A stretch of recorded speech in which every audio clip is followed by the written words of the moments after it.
Hello दोस्तों, स्वागत है आपका पीबी एजुकेशन सिस्टम में।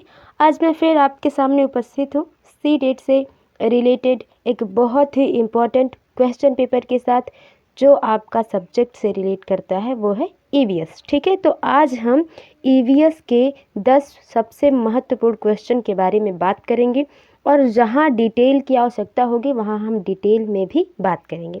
तो फ्रेंड्स, आई होप आप सभी लोग बहुत बढ़िया होंगे, सी-टेट की तैयारी में और ईवीएस की तैयारी में बहुत ही मेहनत से लगन से लगे होंगे। तो फ्रेंड्स, आप इसी तरह मेहनत करते रहिए, एक न एक दिन सबको सफल होना है। तो आप एकदम बिना झिझके, क्योंकि इस टाइम आप देख रहे हैं सारी वैकेंसीज लगातार आ रही हैं। ठीक है, तो आप बिल्कुल ही मेहनत से पढ़ते रहिए, चाहे कहीं से भी पढ़िए, बस पढ़ते रहिए, चाहे वो सेल्फ स्टडी हो या बुक से आप सेल्फ स्टडी करते हो या एप्लीकेशन से पढ़ते हो, मोबाइल से क्वेश्चन देखते हो, हल करते हो, सब्जेक्ट कंप्लीट करते हो, नोट बनाते हो। तो फ्रेंड्स, कहीं से भी पढ़िए, बस पढ़ते रहिए। तो चलिए फ्रेंड्स, ईवीएस के बहुत ही महत्वपूर्ण क्वेश्चन को लेते हैं हम 10 क्वेश्चन। इनमें से यदि आपका जितना भी सही होता है क्वेश्चन, वो आप बताइएगा कि आपने 10 क्वेश्चन में से कितने क्वेश्चन सही किए, और कमेंट में ज़रूर बताइएगा। तो चलिए फ्रेंड्स, बात करते हैं आज के पहले क्वेश्चन का। पहला क्वेश्चन है, निम्न नदियों में से किसने सबसे अधिक पद परिवर्तन किया है। मतलब वह जब भी जहाँ से उसका उद्गम होता है, जिस भी नदी का, इन चारों ऑप्शन में से जिस नदी का उद्गम जहाँ से होता है, सबसे ज़्यादा वह परिवर्तन होती है। मतलब एक दिशा में ही नहीं चलती वो। नॉर्मली जो नदियाँ हैं वो 1 से 2 3 दिशा एक बार ऐसे बदलती हैं, लेकिन ये जो नदी है जो ऑप्शन में है सही, वो जो है आपकी कई बार अपने रास्ते को बदलती है। तो ऑप्शन पहले देख लेते हैं, उसके बाद इसके बारे में बात करते हैं। तो ऑप्शन है गंडक नदी, सोन नदी, गंगा नदी और कोसी नदी। तो फ्रेंड्स, गंडक नदी नहीं है, सोन नदी भी नहीं है और गंगा नदी भी नहीं है। तो आपका सही ऑप्शन हो जाएगा पहले का कोसी नदी। ठीक है, कोसी नदी के बारे में यदि हम जानना चाहें तो कोसी नदी जो है आपके नेपाल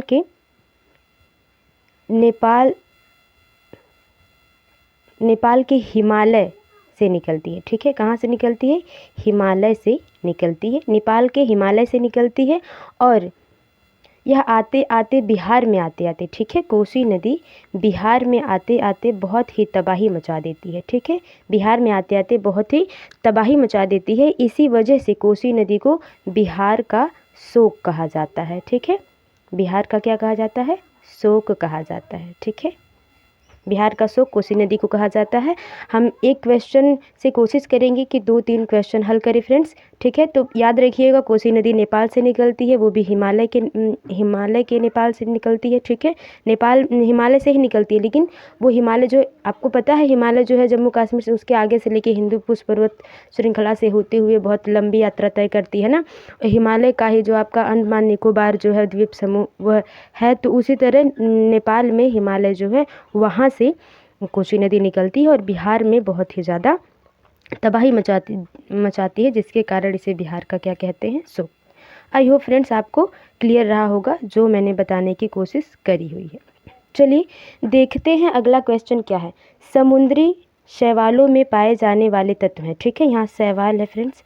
ठीक है, शैवालों में पाए जाने वाले तत्व हैं, मतलब जो समुद्री शैवाल हैं, आपको पता ही होगा शैवाल क्या है, कवक क्या है, ये सभी लोग पढ़े हैं हाई स्कूल इंटर में, यदि साइंस लिए होंगे तो, या आप होम साइंस भी लिए होंगे, गृह विज्ञान भी हाई स्कूल इंटर में लिए होंगे, तभी भी आप इसको पढ़े होंगे। तो फ्रेंड्स, जो समुद्री शैवाल है उनमें कौन सा तत्व सबसे ज़्यादा पाया जाता है? लोहा, आयोडीन, कैल्शियम और सोडियम। तो फ्रेंड्स, लोहा की बात करें तो लोहा जो है, पहले लोहा की बात कर लेते हैं। फिलहाल ये आपका ऑप्शन सही नहीं है यहाँ पे। तो लोहा की बात कर लें तो ये पालक में सबसे ज़्यादा पाया जाता है, हरी सब्जियों में। ठीक है, लोहा पालक में बहुत ज़्यादा आप देखे होंगे। जो सबसे ज़्यादा क्वेश्चन करता है ये जो है गुड़ में ना, आप जो बनता है गन्ने का जो रस पकाकर गुड़ बनाया जाता है, फिर उसके बाद चीनी बनती है। हमारे गांव में तो, आप गांव में यदि रहते होंगे तो ज़रूर इसे जानते होंगे, उनमें जो है लोहा जो तत्व है बहुत ही अधिक पाया जाता है। तो आपको पता है फ्रेंड्स कि समुद्री शैवाल समुद्र में पाए जाते हैं, और समुद्र में सबसे ज़्यादा कौन सा तत्व पाया जाता है? बिल्कुल आयोडीन पाया जाता है, इसलिए सबसे सही ऑप्शन हो जाएगा आपका आयोडीन। ठीक है, आयोडीन का क्या हो जाएगा? नमक। ठीक है ना, ये पहले का ऑप्शन चौथा सही था और दूसरे का ऑप्शन दूसरा सही है। आई होप फ्रेंड्स आपको समझ में आया होगा। चलिए चलते हैं अपने अगले क्वेश्चन पे। अगला क्वेश्चन है, पर्यावरण का सर्वाधिक क्रियाशील एवं महत्वपूर्ण अंग है। सबसे महत्वपूर्ण की बात हो रही है फ्रेंड्स, माफ़ करिएगा, यहाँ महत्वपूर्ण की बात हो रही है और क्रियाशील की बात हो रही है, ठीक है। तो ऑप्शन देख लेते हैं, जलवायु है, जैवमंडल है, जलमंडल है या स्थलमंडल है, ठीक है। जलवायु, जलमंडल, जैवमंडल या स्थलमंडल। तो जैवमंडल की अगर मैं बात करूँ फ्रेंड्स, ऑप्शन सही नहीं है जैवमंडल। बस इसके बारे में यदि हम बात करें तो जैवमंडल वो होता है जो जलमंडल, स्थल, वायुमंडल को मिलाकर ना, कहने का मतलब है मेरा कि जो जलमंडल और स्थलमंडल को बनाकर होता है वो आपका होता है जैवमंडल, ठीक है। जिसमें जल भी हो और स्थल भी शामिल हो, वो जैवमंडल का निर्माण करता है। आई होप आपको मेरी बात समझ में आई होगी। तो सबसे सर्वाधिक और क्रियाशील की बात करें पर्यावरण में तो वो है आपका जलवायु, ठीक है। क्योंकि जब जलवायु ही परिवर्तन नहीं होगा तो आपने ज़रूर पढ़ा होगा कि हमारी पृथ्वी की उत्पत्ति कैसे हुई। तो जो पृथ्वी है वो आग का धधकता गोला था ना, पहले तो यहाँ पे जलवायु परिवर्तन हुआ तभी तो जो है पृथ्वी ठंडी हो पाई, लेकिन अभी भी पृथ्वी की आंतरिक संरचनाएं जो हैं पहले की ही तरह गर्म है, ठीक है फ्रेंड्स। तो जलवायु परिवर्तन होगा तभी तो जो है हम, जब पृथ्वी पर जलवायु परिवर्तन हुआ, बारिश हुई, पृथ्वी ठंडी हुई, तो हम जो है पहले छोटे छोटे जानवर, कीड़े मकोड़े जन्म लिए, तो इसी तरह एक जीवन की शुरुआत हुई। तो ठीक है, जलवायु, जैसे जलवायु के परिवर्तन से ही कितने जीव, जैसे डायनासोर हुए आपके क्या हो गए, विलुप्त हो गए। इसी तरह आपके एशियाई शेर जो हुए, बाघ हुए, ये लोग क्या हो रहे हैं, कम होती जा रही है इनकी संख्या। बहुत से ऐसी पक्षियाँ भी हैं जिनकी संख्या कम होती जा रही है, तो वो जलवायु से ही है। तो पर्यावरण का सबसे मुख्य अंग जो है वो है जलवायु। आई होप आपको समझ में आई होगी जो भी बातें मैंने बताई है। चलिए फ्रेंड्स पढ़ते हैं अगला क्वेश्चन। अगला क्वेश्चन है कि वायु प्रदूषण की विश्वसनीय संकेतक हैं, ठीक है।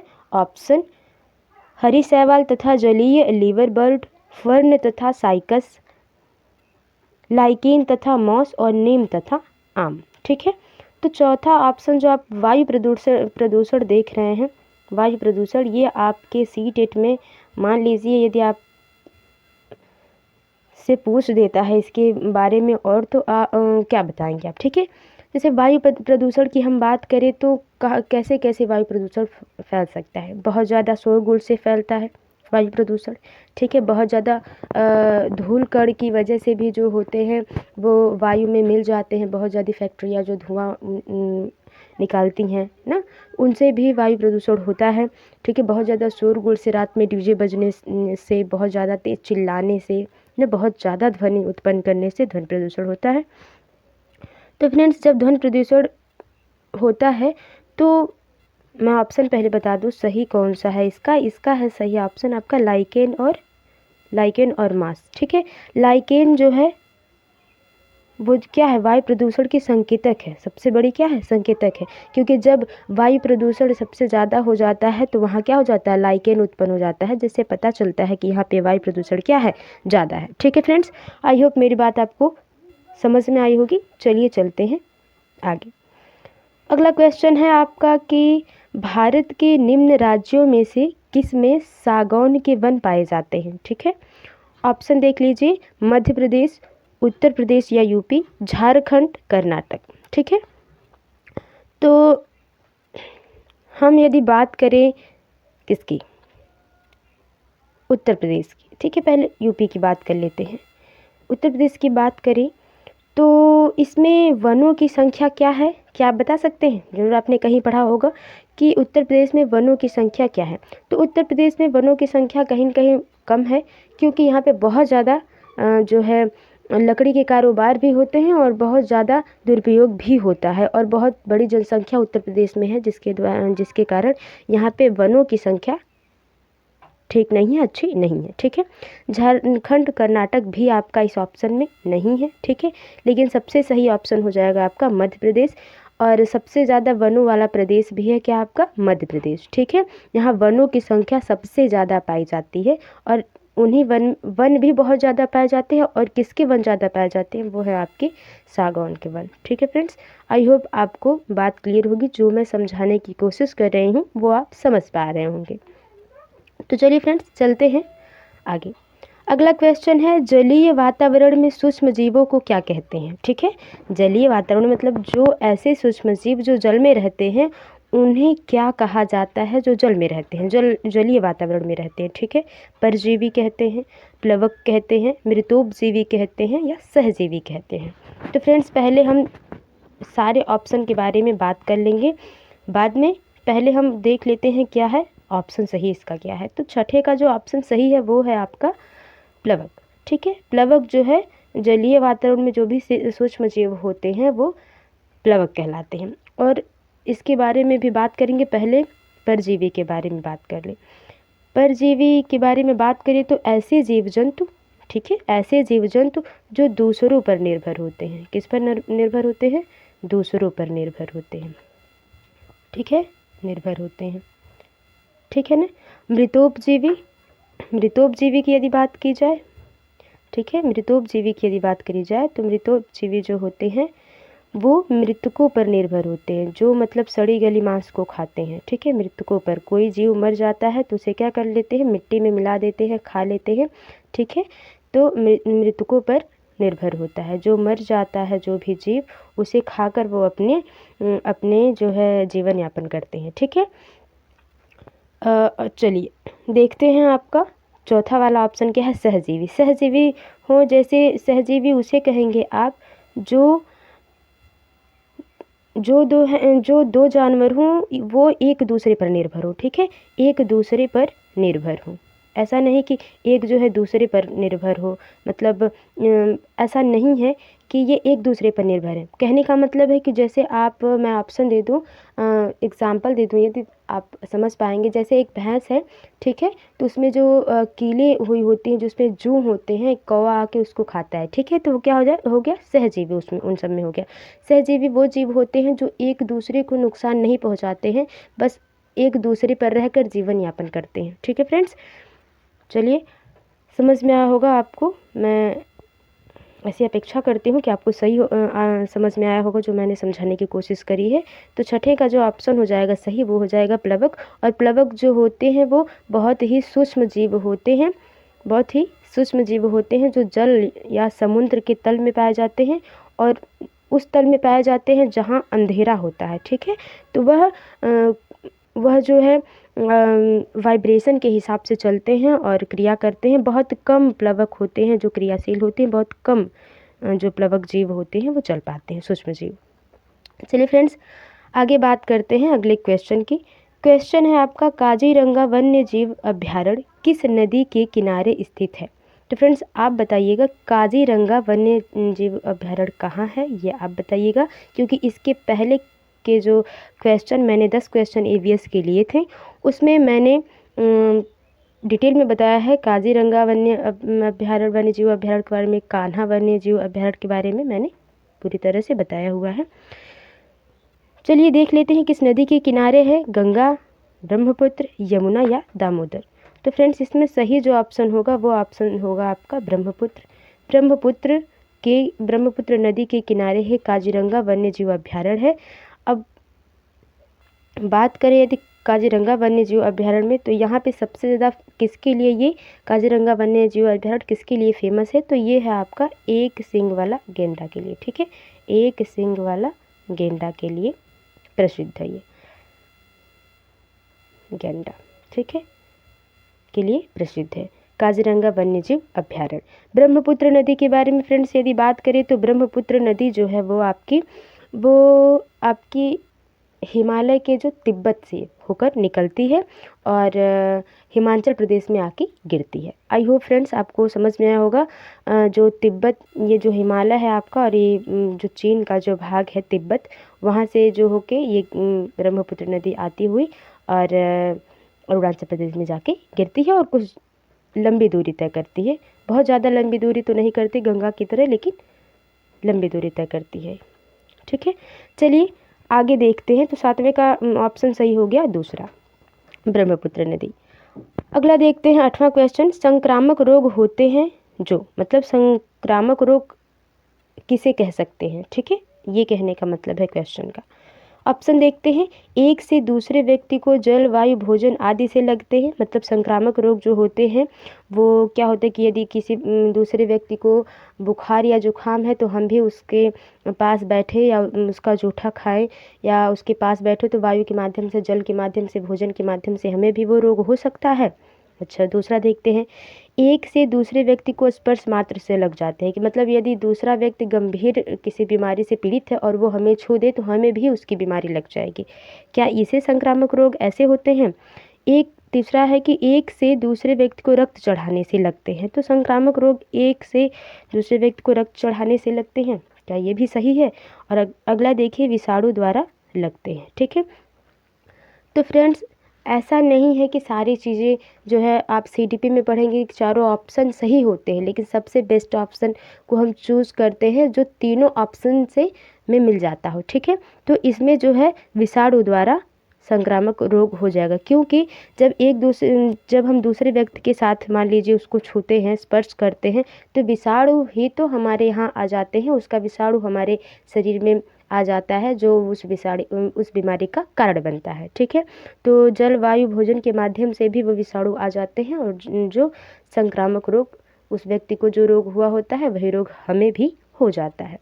चलिए फ्रेंड्स, चलते हैं आगे। आई होप आपको चीज़ें क्लियर हो रही होंगी, क्योंकि ये जो क्वेश्चन है बहुत ही इजी हैं और हर बार सीटेट में पूछे जाते हैं। तो आप इन क्वेश्चन में से आपने कितना सही किया ज़रूर बताइएगा। चलिए चलते हैं अगले क्वेश्चन पे। अगला क्वेश्चन है, पके हुए चावल रेफ्रिजरेटर में अपेक्षाकृत लंबे समय तक परिलक्षित किए जा सकते हैं, क्योंकि मतलब पके हुए जो चावल है, हमने चावल पका के रख लिया और उसको फ्रीज़ में रख देते हैं और कुछ काफ़ी टाइम तक वो अच्छे होते हैं, वो ख़राब नहीं होते हैं, वो सड़ते नहीं हैं, उस पर बास नहीं आती है ना। वरना यदि हम पके हुए चावल को ऐसे ही नॉर्मली रख दें और ढक के कहीं पे भी अपने घर में, तो वो उसमें बहुत जल्दी वो सड़ जाता है, उसमें बदबू आने लगती है ना। तो किसके कारण ऐसा नहीं होता है रेफ्रिजरेटर में। ऑप्शन है, रेफ्रिजरेटर में कुछ ऐसे रसायन होते हैं जो रोगाणुओं को नष्ट कर देते हैं। अच्छा, कम तापमान पर रोगाणु निष्क्रिय हो जाते हैं। अगला ऑप्शन है, रोगाणु कम तापमान पर नष्ट हो जाते हैं। अगला है कि कम तापमान पर भोजन की नमी तत्व घट जाते हैं, ठीक है। तो रेफ्रिजरेटर में कुछ ऐसे रसायन जो रोगाणुओं को नष्ट कर देते हैं, तो बिल्कुल ही ये सही बात नहीं है, क्योंकि रेफ्रिजरेटर में भी ज़्यादा समय तक अगर चावल को छोड़ दिया जाएगा तो वो सड़ने लगेगा। लेकिन अधिकतर टाइम तक क्यों नहीं वो सड़ पाता है, क्योंकि कम तापमान पर रोगाणु निष्क्रिय हो जाते हैं, वो उसमें उत्पन्न ही नहीं हो पाते हैं। तो 9वें क्वेश्चन का जो आपका ऑप्शन हो जाएगा सही और सटीक, सबसे परफेक्ट, वो हो जाएगा आपका दूसरा, ठीक है फ्रेंड्स, वो हो जाएगा आपका दूसरा ऑप्शन। कम तापमान होगा, ठीक है, नमी होगी, तो जो रोगाणु होंगे, जो विषाणु होंगे, वो निष्क्रिय हो जाते हैं, वो परिलक्षित नहीं कर पाते हैं उन चीज़ों को चावल पे, ठीक है। रेफ्रिजरेटर में कोई भी चीज़ रखी जाती है तो वो जल्दी अटैक नहीं कर पाते हैं, चीज़ों को सड़ा गला नहीं पाते हैं, ठीक है। अगला ऑप्शन और इस सेशन का लास्ट क्वेश्चन देखते हैं, है कि घरों के साज सज्जा के सामग्री में रखे गए कृत्रिम पारितंत्र को कहते हैं, ठीक है। मतलब ये ऑप्शन पहले देख लेते हैं, उसके बाद समझने की कोशिश करते हैं कि क्वेश्चन में क्या कहा गया है। ऑप्शन है हर्बेरियम, एक्वेरियम, हाइड्रोपोनिक्स, वीडियोफोन। तो वीडियोफोन काट दीजिए, कुछ नहीं है ये 3 जो है ऑप्शन सबसे जो है बहुत ज़्यादा पूछे जाते हैं सीटेट में, और इनके बारे में हम डिटेल भी बात करेंगे फ्रेंड्स, ठीक है।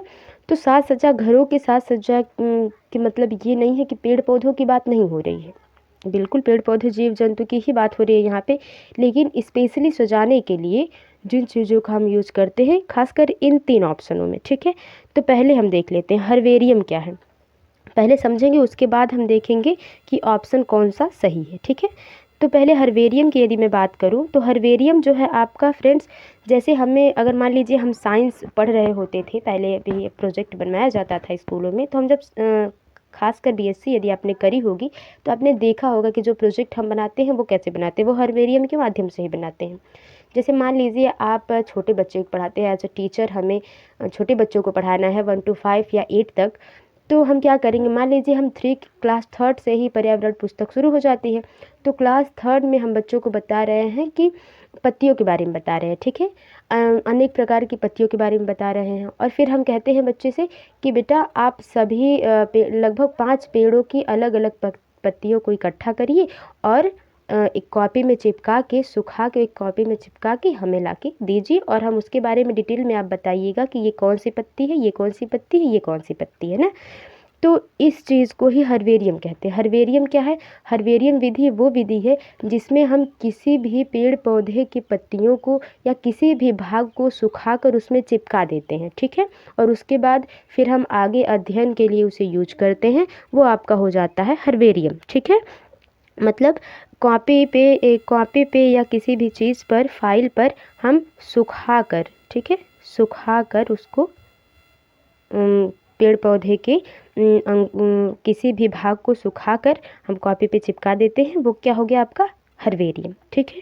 एक्वेरियम क्या है? एक्वेरियम ये है फ्रेंड्स, आपने बहुत देखा होगा कि जब आप किसी भी घर में जाते हैं, कुछ अच्छा घर जिसके मतलब घर के रहन सहन कुछ अच्छे हों, मिडिल क्लास से हो या किसी भी फैमिली से बिलोंग करता हो, लेकिन कुछ लोग होते हैं जिनको अपने घर को सजाने के लिए एक, आप लोगों ने देखा होगा, एक जो है टैब की तरह लोग लिए रहते हैं और उसमें जल भी होता है और उसमें कुछ पौधे भी होते हैं और उसमें जीवित मछलियाँ भी होती हैं, ठीक है, और वो पानी में तैरती रहती हैं और कृत्रिम तरीके से उनको जो है जीवन यापन करवाया जाता है। उसमें रंग बिरंगी जो मछलियाँ होती हैं उसमें डाल दी जाती हैं और जो पानी की मात्रा होती है वो पंप के माध्यम से जोड़ दी जाती है, छोटी पतली सी नली के द्वारा, पाइप के द्वारा, और उसमें पानी आता रहता है और बुलबुले उठते रहते हैं। और जो घास है छोटी छोटी, कहीं कहीं घास भी लोग रखते हैं, कहीं कहीं नहीं रखते हैं ना, तो घास भी होती है उसमें, जो मछलियां हैं वो अपने वातावरण की तरह फील करती हैं और उसमें जीवित रहती हैं।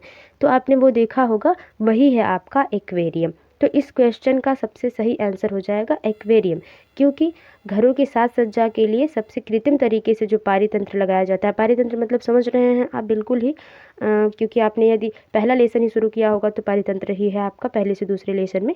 तो एक्वेरियम जो है वो आपके घरों के साज सज्जा के लिए उसी तरह, जिस तरह मैंने अभी आपको एक्वेरियम के बारे में बताया, वो किया जाता है, ठीक है। अब देखते हैं हाइड्रोपोनिक्स। हाइड्रोपोनिक्स क्या है उसके बारे में भी देख लेते हैं फ्रेंड्स। हाइड्रोपोनिक्स वो है जिसमें जो पेड़ पौधे उगाए जाते हैं वो बिना मिट्टी के उगाए जाते हैं, ठीक है।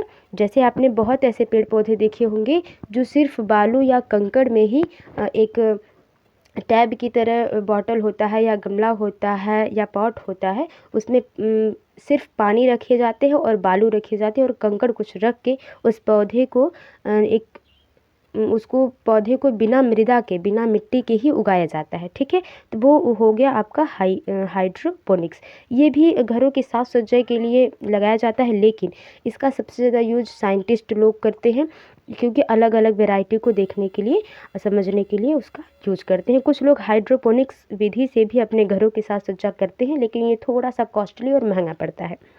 तो चलिए फ्रेंड्स, ये थे आपके 10 क्वेश्चन EVS के, और जो सीटेट के नज़रिए से बहुत ही इंपॉर्टेंट है। आई होप आपको वीडियोज अच्छी लगी होंगी, क्वेश्चन पसंद आए होंगे, और इन 10 क्वेश्चन में से आपने 10 क्वेश्चन को सही किया होगा, क्योंकि ये 10 क्वेश्चन बहुत ही बेसिक से है। यदि फ्रेंड्स आप इन 10 क्वेश्चन में से 5 क्वेश्चन सही करते हैं, आप इन 10 क्वेश्चन में से only 5 question you have done correctly, तो कोई बहुत बड़ी बात नहीं है फ्रेंड्स। 10 क्वेश्चन में से आपके कम से कम 9 क्वेश्चन सही होने चाहिए, तभी आप आने वाले सीटेट KVS में बैठ सकते हैं, क्योंकि कंपटीशन बहुत हाई लेवल हो गया है। पैटर्न्स थोड़ा मोड़ा बदला है, लेकिन क्वेश्चन कहाँ से उठा के देगा कुछ भी पता नहीं है। तो फ्रेंड्स मेहनत करते रहिए, आने वाले सीटेट के लिए ज़बरदस्त मेहनत करिए। चलिए फ्रेंड्स, मिलते हैं आपसे अगले वीडियो में, तब तक के लिए bye bye, take care and मेरी वीडियोस को देखने के लिए धन्यवाद। और फ्रेंड्स लास्ट पे मैं कहना चाहूँगी, यदि वीडियो आपको थोड़ी सी भी हेल्पफुल लगे तो वीडियो को लाइक शेयर कमेंट ज़रूर करें, और सब्सक्राइब इसलिए कर लें ताकि मैं डेली जो आपके पास क्वेश्चन 10-10 क्वेश्चन भेजती रहती हूँ, उनमें आप बता सकें कि आपका स्कोर कैसा है, और आपकी हेल्प करके मुझे भी बहुत अच्छा लगता है। तो फ्रेंड्स कमेंट करके ज़रूर बताएं, ताकि मुझे भी थोड़ा सा मोटिवेट फील हो और मुझे ये भी पता चले कि मुझे कितने लोग देख रहे हैं और कितने लोगों से मेरा एक संपर्क जुड़ चुका है, कितने लोगों की मेरी फैमिली तैयार हो चुकी है। मुझे ये देख के बहुत खुशी होगी। चलिए फ्रेंड्स, मिलते हैं अगले वीडियो में, तब तक के लिए bye bye, take care and धन्यवाद।